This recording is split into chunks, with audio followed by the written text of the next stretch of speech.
Blessed morning. So, shoutout kay Sir Manny. So, kakagaling lang ng US. Kakabalik lang dito sa Pilipinas sa atin agad dumiretso. So, Expander Cross 2025. So, nagpakabit sa atin si Sir ng mga basic accessories. Kinabit natin dyan is garnish set, full trunk tray with backseat cover, 5D extended mattings, tsaka Expander Cross side step seal with the logo. So, ito yung headlight kasama sa garnish. So, matte black siya. Yan. Tapos kasama rin po itong handle tsaka door bound. Tapos sa mga nagtatanong, talagang meron na kaming butas for sensor. So yan, ito naman po yung tail light. So nakabukas na. Yan. So ito yung full trunk with backseat cover. So laging sa mga nagtatanong sa amin, mga order ng for shipping, velcro lang po ito. Tapos ito po stock. So yan.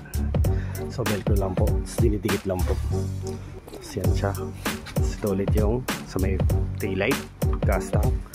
Kasi ito naman po yung 5D extended mattings, saka yung side step seat. Yan.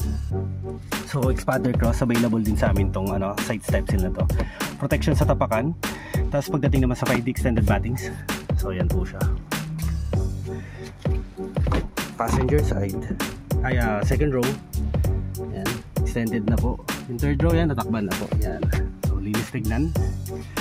Tayo sa passenger side. Passenger side. Yan.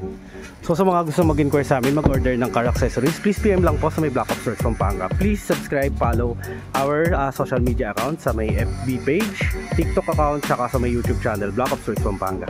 Thank you po.